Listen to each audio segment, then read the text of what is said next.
and welcome. And our first question today concerns recent data breaches. There have been many. We've seen just in the last few days the messaging firm True Dialogue. There have been recent breaches at TalkTalk, the Telco 3, BA, Marriott Hotels and Facebook have all had fines because of data breaches. Many new regulations have come into force. In your opinion, do you think that at board level, the profile of cybersecurity is high enough? Do you think board level understands the risks, the potential risks?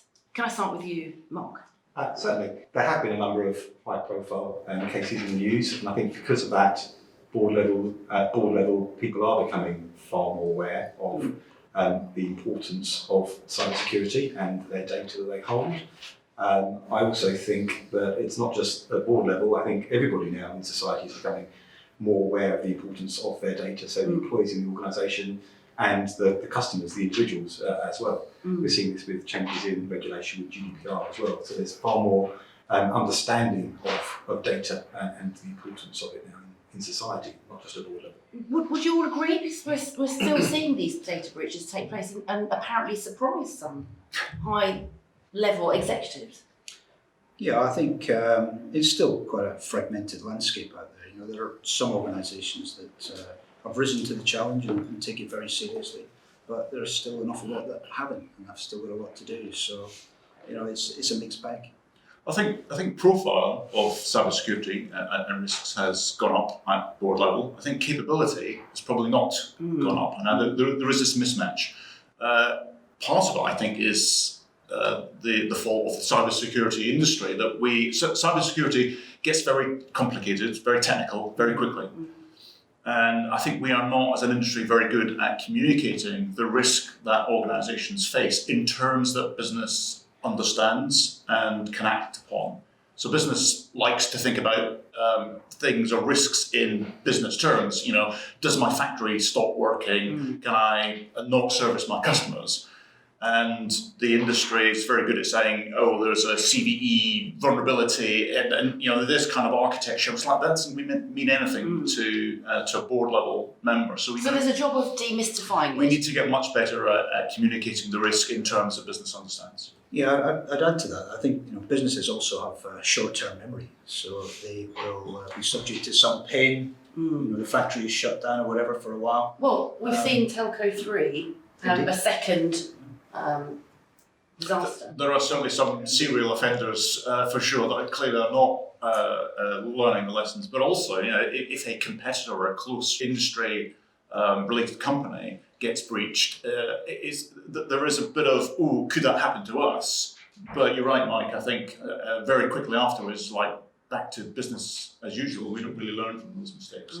Yeah, and I think that's an indication that, you know, if you've been hacked once, don't think it's not going to happen again. Because once you're on the radar, then typically the bad guys are going to be knocking on the door again. So you should be even more vigilant than... But they're not, Tom, would you say? I think, I agree with Mike, it's very fragmented, but it's also very complex as well. I mean, let's take, for example, a board that does get it. That's just one of 100 other risks they have to take into account. So just because they don't throw millions of euros, pounds, dollars, whatever, at cybersecurity doesn't mean they don't get it. It's just that it's in balance with a whole bunch of other risks they're trying to deal with.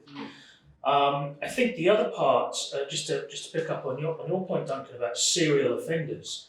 These are serial offenders who are the subject of criminal acts, and I think we should, you know, shift the focus a little bit away from, you know, you guys are terrible, you don't do your jobs properly, to actually you are the subject of a criminal act.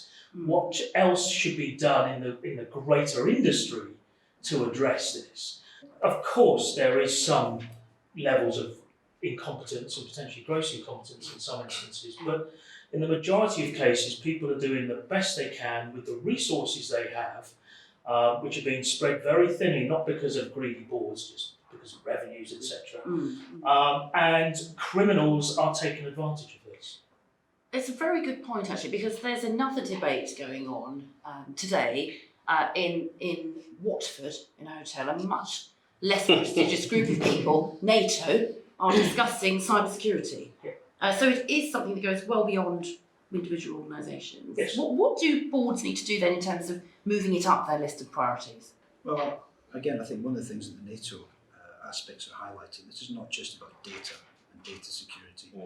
It's our whole infrastructure that's under attack. So critical national infrastructure, and those elements are key as well. Losing a bit of data is bad, but if our critical infrastructures are attacked, whether that's energy, utilities, banking, financial services, government, security services, whatever it might be, that could be much more devastating. How vulnerable do you think our national critical infrastructure is? Obviously, that would come up at a COBRA meeting, and we should obviously be at one of those, shouldn't we? We should be saying this to government. Absolutely. I think we should work from the perspective, whether it is or it isn't, that it's very vulnerable.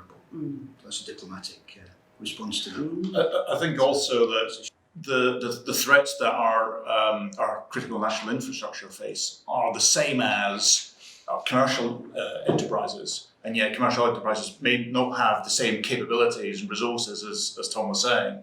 So, it's not as if critical national infrastructure is targeted by different organizations or different nature of attacks. These things filter, they may be created by hostile nations, for example, or facilitated by hostile nations, but they very quickly filter down to just any company. And so you've got a situation where a small company can be exposed to the same kinds of threats that a nation state is, but without the resources. So, isn't it also, on the other hand, some protection if it's not connected to the internet? We're moving towards a connected world with 5G. There is some Internet of everything, connection, but it's not guaranteed by any stretch. No, we've still seen evidence of air-gapped systems being hacked, such as nuclear industry. So that doesn't necessarily mean to say that it's safe. The old USB stick in the parking lot. Yeah, but I think with the advent of IoT, the Internet of Things, everything is becoming interconnected at one level or another. Even these older systems, we're putting in place intermediate systems that sit between the old stuff and the new stuff to get that connectivity.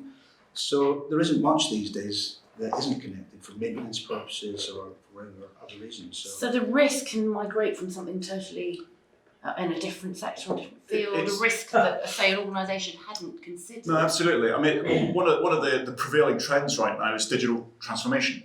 And that really means a bunch of things, but essentially it means the connecting of a whole range of different devices and systems, many of which are 30, 40 years old, never designed to be connected to the internet. And yet we do that. Why did we do that? It seems a crazy idea. We do it because of business reasons. We need to get the information in our operational technology systems, for example, into our IT systems so we can make sense of it, we can apply analytics to it and so on. So that's a business driver, and business always gets its way. What doesn't happen so much is, what's the security implication of doing that, and can we take just sensible, straightforward precautions? Quite often that doesn't happen. So you would say that digital transformation would be being held back by cybersecurity? Quite the reverse. I think that digital transformation charges ahead, and cybersecurity is to keep up. It's left playing catch up. Absolutely right. There's that lovely story of the casino in Vegas that got hacked and lost money because their fish tank was insecure. So I didn't see that scene in Oceans. It's there somewhere if you look hard enough. Yeah, but the drama's not there. There's no running and There's no George Clooney. Exactly. Well, unless he's he's the little fisherman in the bottom of the tank. But it's a good point though. If your fish tank isn't secure, and it's the connected whole to the house rest of will your fall. network. Yeah, absolutely. And that's, smart buildings, smart cities, as we move into the future, all of that interconnectivity is there. So everything is connected. That's before I even get into areas such as nanotechnologies.